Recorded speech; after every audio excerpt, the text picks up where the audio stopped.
Ada satu surat yang mengajarkan bahwa tidak semua kehilangan adalah kerugian. Namanya surat At-Taghabun. Pada ayat 1-4 surat ini dibuka dengan Allah menunjukkan bahwa seluruh alam bertasbih kepadanya. Dia mengetahui yang tampak maupun yang tersembunyi. Seakan Allah sedang berkata, kamu bukan pusat alam semesta. Seringkali saat ditimpa masalah, manusia hanya melihat dirinya sendiri. Kenapa aku gagal? Kenapa aku kehilangan? Kenapa hidupku begini? Padahal matahari tidak menolak terbit sesuai ketentuannya. Bulan tidak menolak beredar sesuai orbitnya. Pepohonan tumbuh sesuai aturannya. Sebelum menilai hidupmu, lihat dulu siapa yang mengatur seluruh alam semesta.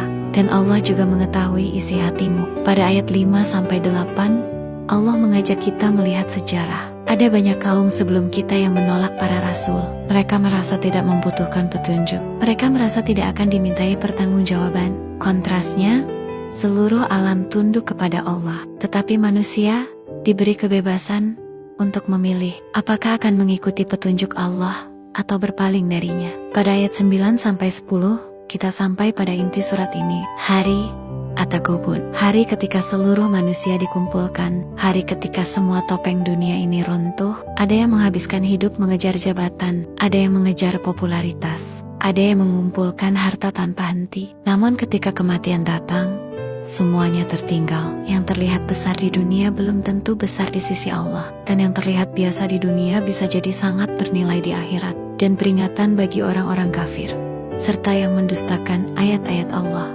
akan kekal di neraka. Lalu pada ayat 11, Allah membawa kita kembali ke kehidupan sehari-hari. Tidak ada musibah yang menimpa kecuali dengan izin Allah. Dan barang siapa beriman kepada Allah, Dia akan memberi petunjuk kepada hatinya. Bukan berarti hidup menjadi tanpa masalah, tetapi hati diberi kemampuan untuk memandang takdir dengan cara yang berbeda. Pada ayat 12-13, Allah mengajak kita untuk tetap taat kepada Allah dan kepada Rasul-Nya. Karena seringkali masalah terbesar bukan musibahnya, tetapi bagaimana kita merespons musibah itu. Apakah semakin dekat kepada Allah atau justru semakin jauh? Kemudian pada ayat 14-15, Allah mengingatkan bahwa ujian tidak selalu berbentuk kesulitan. Kadang justru berbentuk sesuatu yang kita cintai. Keluarga dan harta bisa menjadi ujian, bukan karena keduanya buruk, tetapi karena keduanya bisa membuat manusia lupa tujuan akhirnya. Dan pada ayat 16-18,